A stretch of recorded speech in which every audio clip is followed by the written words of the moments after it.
ಕಥೆ. ಆದ್ರೆ ಈ ಕಡೆ ಸೂರಜ್ ರೇವಣ್ಣ ಅವರ ಕೇಸ್ಗೆ ಸಂಬಂಧಪಟ್ಟಂತೆ ಏನ್ ಬೆಳವಣಿಗೆ ಅಂದ್ರೆ ನಿನ್ನೆ ಬೇಲ್ ಸಿಕ್ತು, ಇವತ್ತು ಆಚೆ ಬರ್ತಿದ್ದಾರೆ. ಜೈಲಿಂದ ಸೂರಜ್ ರೇವಣ್ಣ ಅವರು ರಿಲೀಸ್.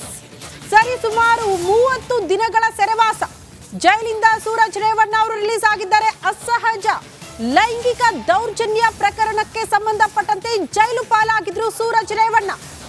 ನಿನ್ನೆ ಕೋರ್ಟ್ನಿಂದ ಜಾಮೀನು ಮಂಜೂರಾಯಿತು. ಹಲವು ಕಂಡೀಷನ್ಸ್ಗಳು, ಹಲವು ಷರತ್ತುಗಳನ್ನ ವಿಧಿಸಿ ಅವರಿಗೆ ಜಾಮೀನು ಮಂಜೂರು ಮಾಡಿದೆ ಕೋರ್ಟ್. ಇವತ್ತು ತೀರ್ಪು ಬಂದ ಬಳಿಕ ಆ ಆದೇಶದ ಪ್ರತಿ ಜೈಲಧಿಕಾರಿಗಳನ್ನು ತಲುಪಿದ ಬಳಿಕ ಆ ಪ್ರೋಸೆಸ್ ಎಲ್ಲ ಕಂಪ್ಲೀಟ್ ಆದ ಬಳಿಕ ಜೈಲಿಂದ ಆಚೆ ಬರಬೇಕಾಗುತ್ತೆ. ಹಾಗಾಗಿ ಇವತ್ತು ರಿಲೀಸ್ ಆಗಿದ್ದಾರೆ.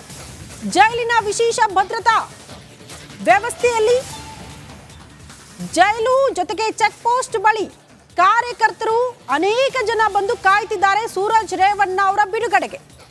ಷರತ್ತಿದೆ, ಯಾರನ್ನ ಕೂಡ ಕಾಂಟ್ಯಾಕ್ಟ್ ಮಾಡೋ ಹಾಗಿಲ್ಲ, ಯಾರನ್ನ ಕೂಡ ಭೇಟಿ ಮಾಡೋಕ್ಕಾಗಲ್ಲ, ಸಾಕ್ಷ್ಯಗಳ ಮೇಲೆ ಪ್ರಭಾವ ಬೀರೋ ಹಾಗಿಲ್ಲ. ಜೊತೆಗೆ ಪೊಲೀಸರು ಕರೆದಾಗ, ಅಧಿಕಾರಿಗಳ ಕರೆದಾಗ ನೀವು ಬಂದು ವಿಚಾರಣೆಗೆ ಹಾಜರಾಗಬೇಕು. ಯಾವುದೇ ಸಾಕ್ಷ್ಯಾಧಾರಗಳನ್ನ ನಾಶ ಮಾಡೋ ಹಾಗಿಲ್ಲ ಪ್ರಕರಣಕ್ಕೆ ಸಂಬಂಧಪಟ್ಟಂತೆ. ಈ ಷರತ್ತುಗಳನ್ನ ವಿಧಿಸಿ ನಿನ್ನೆ ಕೋರ್ಟ್ ಜಾಮೀನು ಮಂಜೂರು ಮಾಡಿದೆ ಸೂರಜ್ ರೇವಣ್ಣ ಅವರಿಗೆ. ಎಂಎಲ್ಸಿ, ಜೆಡಿಎಸ್ ನ ಎಂಎಲ್ಸಿ ಸೂರಜ್ ರೇವಣ್ಣ ಇವತ್ತು ಜೈಲಿನಿಂದ ವಾಪಸ್ ಆಗ್ತಿದ್ದಾರೆ ಎನ್ನುವ ಕಾರಣಕ್ಕೆ ಅನೇಕ ಜನ ಜೆಡಿಎಸ್ ಕಾರ್ಯಕರ್ತರು ಜಮಾವಣೆಗೊಂಡಿದ್ದಾರೆ ಪರಪ್ಪನ ಅಗ್ರಹಾರದ ಜೈಲು ಬಳಿ. ಜೈಲು ಚೆಕ್ ಪೋಸ್ಟ್ ಬಳಿ ಅನೇಕ ಕಾರ್ಯಕರ್ತರು ಕಾತರದಿಂದ ಕಾಯ್ತಿದ್ದಾರೆ ಅವ್ರನ್ನ ಬರ್ಮಾಡ್ಕೊಳ್ಬೇಕು ಅಂತ. ಆಪ್ತನೇ ಮುಳುವಾಗ್ಬಿಟ್ಟಿದ್ದ ಸೂರಜ್ ರೇವಣ್ಣ ಅವರಿಗೆ ಅಸಹಜ ಲೈಂಗಿಕ ದೌರ್ಜನ್ಯ ಪ್ರಕರಣಕ್ಕೆ ಸಂಬಂಧಪಟ್ಟಂತೆ 2 ಪ್ರತ್ಯೇಕ ದೂರು ದಾಖಲಾಗಿತ್ತು ಸೂರಜ್ ರೇವಣ್ಣ ಅವರ ವಿರುದ್ಧ. 2 ಪ್ರತ್ಯೇಕ ಪ್ರಕರಣಕ್ಕೆ ಸಂಬಂಧಪಟ್ಟಂತೆ ಪರಪ್ಪನ ಅಗ್ರಹಾರ ಜೈಲು ಪಾಲಾಗಿದ್ರು ಸೂರಜ್ ರೇವಣ್ಣ. ಬಟ್ ಈಗ ನಿನ್ನೆ ಕೋರ್ಟ್ ಜಾಮೀನು ಮಂಜೂರು ಮಾಡಿದಾಗ್ಲೂ ಕೂಡ ಹಲವು ಕಂಡೀಷನ್ಸ್ಗಳನ್ನ, ಷರತ್ತುಗಳನ್ನ ವಿಧಿಸಿ ಜಾಮೀನು ಮಂಜೂರು ಮಾಡಿದೆ. ಆ ಜಾಮೀನು ಮಂಜೂರಾಗಿರುವಂತಹ ಆದೇಶದ ಪ್ರತಿ ಜೈಲಧಿಕಾರಿಗಳಿಗೆ ತಲುಪಿದ ಬಳಿಕ ಇವತ್ತು ರಿಲೀಸ್ ಆಗಿದ್ದಾರೆ. ಈ ಬಗ್ಗೆ ಮತ್ತಷ್ಟು ಡೀಟೇಲ್ಸ್ ಅನ್ನ ಕೊಡ್ತಾರೆ ನನ್ನ ಸಹೋದ್ಯೋಗಿ ದಿವಿತ್. ಸದ್ಯ ಪರಪ್ಪನ ಅಗ್ರಹಾರ ಜೈಲಿನ ಮುಂಭಾಗದಲ್ಲಿ ನಿಂತ್ಕೊಂಡಿದ್ದಾರೆ. ದಿವಿತ್, ಏನ್ ಬೆಳವಣಿಗೆ ಆಗ್ತಾ ಇದೆ? ಎಸ್ ಶ್ರುತಿ, ಇನ್ನೇನು ಕೆಲವೇ ಕ್ಷಣಗಳಲ್ಲಿ ಆಲ್ರೆಡಿ ರಿಲೀಸ್ ಆಗಿದೆ. ಅವ್ರ ಕಾರ್, ಅವ್ರ Discovery, range rover Discovery car ಏನಿದೆ, ಆ ಕಾರನ್ನ ಈಗಾಗಲೇ ಅವರ ಡ್ರೈವರ್ ಒಳಗಡೆ ತೆಗೆದುಕೊಂಡು ಹೋಗಿದ್ದಾರೆ. ಇನ್ನೇನು ಕೆಲವೇ ಕ್ಷಣಗಳಲ್ಲಿ ಸೂರಜ್ ರೇವಣ್ಣ ಅವರನ್ನ ಆಚೆ ಕರೆದುಕೊಂಡು ಬರಲಾಗುತ್ತೆ. ಜೊತೆಗೆ ನೋಡಿ, ಅವರು ಜೈಲಿಗೆ ಹೋದ ದಿನಗಳಿಂದ ಕೂಡ ರೇವಣ್ಣ ಬಿಟ್ರೆ, ಭವಾನಿ ರೇವಣ್ಣ ಬಿಟ್ರೆ 1-2 ಸಲ ಭೇಟಿ ಕೊಟ್ಟಿದ್ದಾರೆ. ಅದು ಬಿಟ್ಟರೆ ಒಂದಷ್ಟು ವಕೀಲರು ಅವ್ರನ್ನ ಭೇಟಿ ಮಾಡಿದ್ ಬಿಟ್ರೆ ಯಾವುದೇ ಕಾರ್ಯಕರ್ತರಾಗ್ಲಿ ಅಥವಾ ಆಪ್ತ ವಲಯ ಆಗ್ಲಿ ಅವ್ರನ್ನ ಭೇಟಿ ಮಾಡಿರ್ಲಿಲ್ಲ. ಸೊ ನೀವು ದೃಶ್ಯಗಳನ್ನು ಕೂಡ ಗಮನಿಸ್ತಾ ಇರಬಹುದು. ಸಾಕಷ್ಟು ಕಾರ್ಯಕರ್ತರು ಬಂದು ಜೈಲಿನ ಗೇಟ್ ಮುಂಭಾಗ, ಮೊದಲ ಗೇಟ್ ಮುಂಭಾಗ ಕಾರ್ಯಕರ್ತರೆಲ್ಲರೂ ಕೂಡ ಆಗಮಿಸಿದ್ದಾರೆ.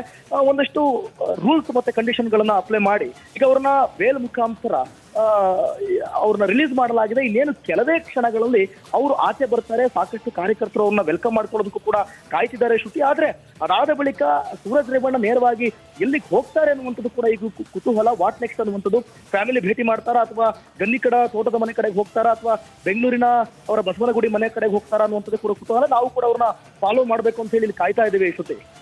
ಓಕೆ ದಿವಿತ್, ಈಗ ಅನೇಕ ಕಾರ್ಯಕರ್ತರು ಬಂದಿದ್ದಾರಲ್ಲ, ಅಲ್ಲಿ ಭದ್ರತೆ ಯಾವ ರೀತಿ ಇದೆ? ಜೊತೆಗೆ ಕಾರ್ಯಕರ್ತರಿಗೆ ಏನಾದ್ರೂ ಅವಕಾಶ ಇದೆಯಾ ಅವ್ರನ್ನ ಅಲ್ಲೇ ಭೇಟಿ ಮಾಡೋದಕ್ಕೆ, ಅಥವಾ ಸುಮ್ಮನೆ ಭೇಟಿಯಾಗಿ ನೋಡ್ಕೊಂಡು ಹೋಗೋಣ ಅಂತ ಬಂದಿದ್ದಾರಾ ಕಾರ್ಯಕರ್ತರು? ಹೇಗೆ ನೋಡಿ, ಅವರು MLC ಆಗಿರೋದ್ರಿಂದ ಅಲ್ಲಿ ಗ್ರಾಮ ಪಂಚಾಯತಿ ವ್ಯಾಪ್ತಿಯಿಂದ ಹಿಡಿದು ಅಲ್ಲಿನ ಜಿಲ್ಲಾ ಪಂಚಾಯತಿ ವ್ಯಾಪ್ತಿವರೆಗೂ ಕೂಡ ಸಂಬಂಧಪಟ್ಟ ಆಪ್ತರಾಗಿರ್ಬೋದು, ಕಾರ್ಯಕರ್ತರಾಗಿರ್ಬೋದು, ಜೊತೆಗೆ ಗನ್ನಿ ಕೂಡ ಅವರ ತೋಟದ ಅಲ್ಲಿನ ಮನೆ ಒಳಗಡೆ ಕೆಲಸ ಮಾಡ್ತಿದ್ದಂತ ಅವರು ಆಪ್ತ ವಲಯವು ಕೂಡ ಇಲ್ಲಿ ಬಂದಿರುವಂತದ್ದು. ಜೊತೆಗೆ ಒಂದಷ್ಟು ಧನ್ಯವಾದಗಳು ತಮ್ಮೆಲ್ಲ ಮಾಹಿತಿಗೆ. ಸೂರಜ್ ರೇವಣ್ಣ ಅಸಹಜ ಲೈಂಗಿಕ ದೌರ್ಜನ್ಯ ಪ್ರಕರಣಕ್ಕೆ ಸಂಬಂಧಪಟ್ಟಂತೆ ಜಾಮೀನು ಸಿಕ್ಕ ಬಳಿಕ ಇವತ್ತು ಜೈಲಿನಿಂದ ರಿಲೀಸ್ ಆಗ್ತಿದ್ದಾರೆ. 30 ದಿನಗಳ ಸೆರೆವಾಸದಿಂದ ಸೂರಜ್ ರೇವಣ್ಣಗೆ ಮುಕ್ತಿ. ಅಸಹಜ ಲೈಂಗಿಕ ಕೇಸ್ನಲ್ಲಿ ಅರೆಸ್ಟ್ ಆಗಿದ್ದ ಸೂರಜ್ ರೇವಣ್ಣ ಜೂನ್ 23ರಂದು ಅರೆಸ್ಟ್ ಆಗಿದ್ರು ಸೂರಜ್ ರೇವಣ್ಣ.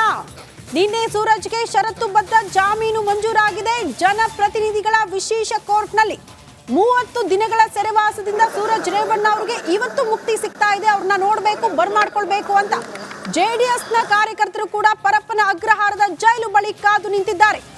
ಅತಿ ಹೆಚ್ಚಿನ ಭದ್ರತೆಯ ಮಧ್ಯದಲ್ಲಿ ಅವ್ರನ್ನ ಹೊರಗಡೆ ಕರ್ಕೊಂಡು ಬರುವಂತಹ ಸಿದ್ಧತೆಗಳು ಕೂಡ ಆಗ್ತಾ ಇದೆ ಅನ್ನೋದ್ರ ಡೀಟೇಲ್ ಸಿಗ್ತಾ ಇದೆ. ಅವರಿಗೋಸ್ಕರ ಅವರಿಗೆ ಸಂಬಂಧಪಟ್ಟಂತಹ ಕಾರು ಕೂಡ ಸಿದ್ಧವಾಗಿ ನಿಂತಿದೆ ಪರಪ್ಪನ ಅಗ್ರಹಾರ ಜೈಲು ಮುಂಭಾಗ. ಆ ಮೂಲಕ HD ರೇವಣ್ಣ ಅವರ ಹಿರಿಯ ಪುತ್ರ ವಾಪಸ್ ಆಗ್ತಿದ್ದಾರೆ.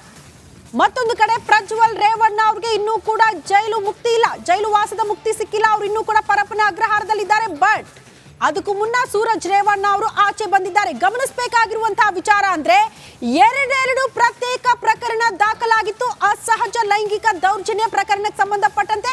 ಬಟ್ ಒಂದು ಪ್ರಕರಣಕ್ಕೆ ಮಾತ್ರ ಸೂರಜ್ ರೇವಣ್ಣ ಅವ್ರಿಗೆ ರಿಲೀಫ್ ಸಿಕ್ಕಿದೆ. ಇನ್ನೊಂದು ಪ್ರಕರಣದ ಕಂಟಕ ಹಾಗೆ ಉಳ್ಕೊಂಡಿದೆ. ಒಂದು ಪ್ರಕರಣಕ್ಕೆ ಸಂಬಂಧಪಟ್ಟಂತೆ ಜಾಮೀನು ಮಂಜೂರು ಮಾಡಿರೋದು ಜನಪ್ರತಿನಿಧಿಗಳ ವಿಶೇಷ ನ್ಯಾಯಾಲಯ. ಹಲವು ಷರತ್ತುಗಳನ್ನ ವಿಧಿಸೋ ಮೂಲಕ ಆ ಷರತ್ತುಗಳನ್ನ ಮೀರೋ ಹಾಗಿಲ್ಲ. ಗಮನಿಸಬೇಕಾಗಿರುವಂತಹ ವಿಚಾರ.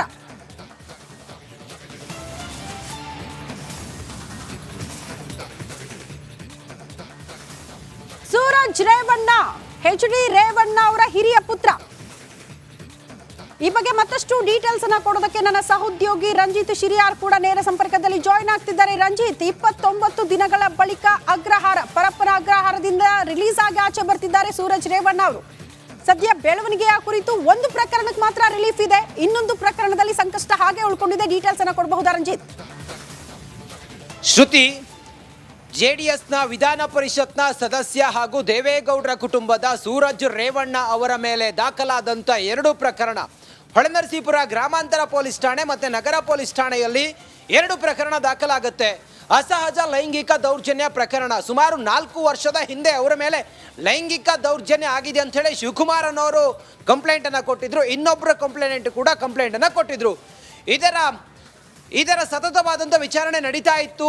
ಈ ಹಿಂದೆ ACMM ಕೋರ್ಟ್ನಲ್ಲಿ ಅವರ ಜಾಮೀನು ಅರ್ಜಿ ತಿರಸ್ಕಾರ ಆಗಿತ್ತು. ಜನಪ್ರತಿನಿಧಿಗಳ ವಿಶೇಷ ನ್ಯಾಯಾಲಯದಲ್ಲಿ ಷರತ್ತುಬದ್ಧ ಜಾಮೀನು ನಿನ್ನೆ ಮಂಜೂರಾಗಿತ್ತು. 2 ಭಾನುವಾರ, ಪ್ರತಿ ತಿಂಗಳ 2 ಭಾನುವಾರ ತನಿಖಾಧಿಕಾರಿಗಳ ಮುಂದೆ ಅವರು ಹಾಜರಾಗಬೇಕು.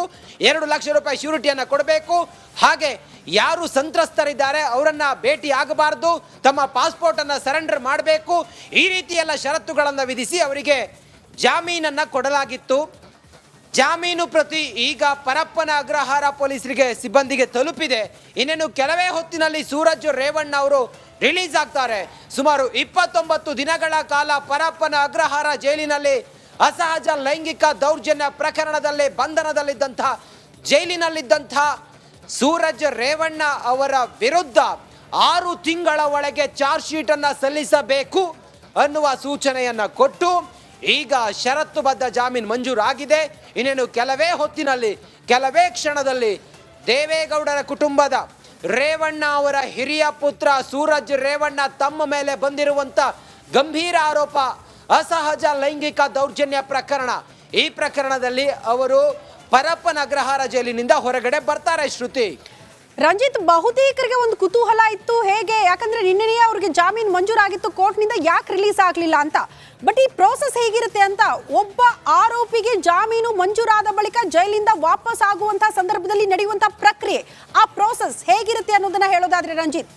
ಖಂಡಿತವಾಗ್ಲೂ ಕೂಡ ಶ್ರುತಿ, ಯಾವಾಗ ಜನಪ್ರತಿನಿಧಿಗಳ ವಿಶೇಷ ನ್ಯಾಯಾಲಯದಲ್ಲಿ ಸೂರಜ್ ರೇವಣ್ಣ ಅವರ ಮೇಲೆ ಬಂದಿರುವಂಥ ಅಸಹಜ ಲೈಂಗಿಕ ದೌರ್ಜನ್ಯ ಪ್ರಕರಣ 2 ಪ್ರಕರಣ ದಾಖಲಾದಾಗಿ ಅವರಿಗೆ ಯಾವಾಗ ಜಾಮೀನು ಮಂಜೂರಾಯಿತು, ಆ ಜಾಮೀನು ಪ್ರತಿ ಸೇರಿದಂತೆ ಕೆಲ ಡಾಕ್ಯುಮೆಂಟ್ಗಳನ್ನು ಪರಪ್ಪನ ಅಗ್ರಹಾರ ಜೈಲಿಗೆ ತಲುಪಿಸಬೇಕಾಗುತ್ತೆ. ಅದನ್ನು ವಿತ್ ಟೈಪಿಂಗ್ನಲ್ಲಿ ಕೊಡಬೇಕಾಗುತ್ತೆ, ಮ್ಯಾನ್ಯುವಲ್ ಆಗಿ. ಇಲ್ಲದೆ ಹೋದರೆ ಮೇಲ್ ಕೂಡ ಮಾಡಬೇಕಾಗುತ್ತೆ. ಇತ್ತೀಚೆಗೆ ಅದನ್ನು ಮ್ಯಾನ್ಯುವಲ್ ಆಗಿ, ಭೌತಿಕವಾಗಿ ಪರಪ್ಪನ ಅಗ್ರಹಾರ ಜೈಲಿಗೆ